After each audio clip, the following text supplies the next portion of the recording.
TDP fire brand నేతల్లో ఒకరిగా గుర్తింపు పొందిన భూమా అఖిలప్రియ ఏరి కోరి కష్టాలు కొందెచ్చుకుంటున్నారా? ఆమె స్వయంకృతాపరాధంతోనే నేరుగా పార్టీ అధినేతల ముందు వివరణ ఇచ్చుకోవాల్సిన స్థితి తెచ్చుకున్నారా? ఇలాంటి అనేక ప్రశ్నలు అయితే ఉదయిస్తున్నాయి. భూమా అఖిలప్రియ రాజకీయంగా చాలా వేగంగా ఎదిగారు.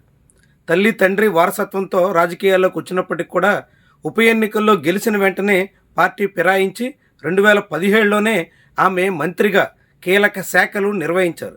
2019లో ఓటమి పాలయ్యారు. 24లో మళ్లీ గెలిచి మంత్రి పదవి ఆశించిన ఆమెకి అందని ద్రాక్షగా మిగిలిపోయింది. ఆ తర్వాత పార్టీలో సామరస్యంగా తన ఎదుగుదలకి తగ్గట్టుగా వ్యవహరించాల్సి ఉంటే పూర్తి ఒంటెద్దు పోకడతో వ్యవహరిస్తున్నారు అనే మాట అయితే బలంగా వినిపిస్తుంది. అటు ప్రత్యర్థులతో ఇటు సొంత పార్టీలోని విరోధులతో అందరితో కూడా నిత్య వివాదాలు చెలరేగుతున్నాయి. ఆ క్రమంలోనే నంద్యాల ఎంపీగా ఉన్న బైరెడ్డి శబరి ఏకంగా ఆళ్లగడ్డ నియోజకవర్గంలో అడుగుపెట్టే అవకాశం లేదు అని తీవ్రంగా మదన పడుతున్నారు. అలా ఎంపీతో ఎమ్మెల్యేగా ఉన్న అఖిలప్రియకు ఉన్న విభేదాలకి తోడుగా సొంత నియోజకవర్గంలోనే సొంత పార్టీకి చెందిన ఏవి సుబ్బారెడ్డి ఒకనాటి తన తండ్రి అనుచరుడితో ఉన్న తగాదాలు కూడా తారస్థాయికి చేరాయి.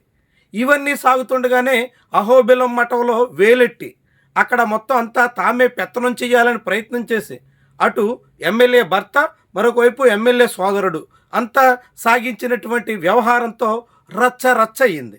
రాజకీయంగా చాలా పెద్ద స్థాయిలో దుమారం చెలరేగింది.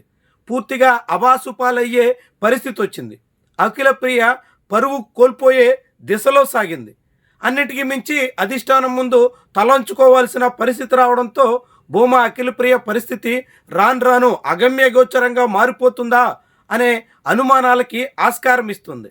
రాజకీయంగా అఖిలప్రియ పరిస్థితి ఏమాత్రం సవ్యంగా లేదనే సంకేతాన్ని ఇస్తుంది. అందరితో విభేదాలు, అన్ని చోట్ల తగాదాలు, అన్ని రకాలుగాను కాలుదువ్వే రీతిన కయ్యాలు ఇలా సాగుతున్నటువంటి ధోరణితో కష్టాలు తప్పవనేటువంటి అభిప్రాయం చాలామంది నుంచి వినిపిస్తోంది. వాస్తవానికి భూమా అఖిలప్రియ రాజకీయంగా ఎదగడానికి అనేక అవకాశాలు ఉన్నాయి.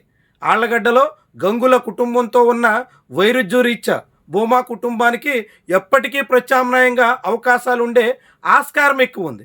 కానీ దాన్ని కూడా దూరం చేసుకుని అలాంటి అవకాశాన్ని కూడా చేజేతులా కాలరాచుకుంటే భవిష్యత్తు మాత్రం చాలా పెద్ద సమస్యగా మారే దిశలో ఉంటుంది.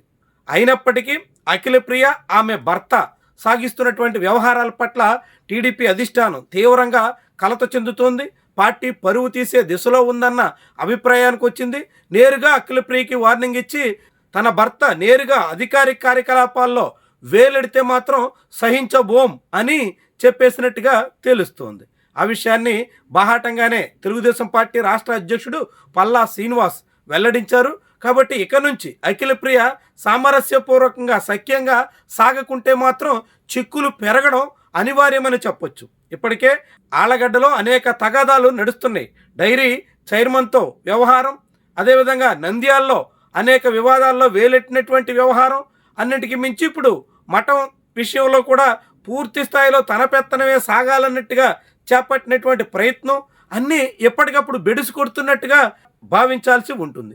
ఇలాంటి పాఠాల తర్వాత కూడా గుణపాఠం నేర్చుకోకపోతే ఆమె భవిష్యత్తు రాజకీయంగా అత్యంత క్లిష్టంగా మారేదానికి కారణమవుతుంది. మరి దీన్ని అఖిలప్రియ గ్రహిస్తారా, కాకుంటే ఇదే దూకుడు ధోరణితో సాగిపోతారా? అనేక రకాల సమస్యల్ని కొందెచ్చుకుని తన తండ్రి తల్లి హయాంలో నిర్మించినటువంటి రాజకీయ వారసత్వ కోటని చేజేతులా కూల్చేసుకుంటారా? ఇదంతా అఖిలప్రియ చేతిలోనే ఉంటుంది.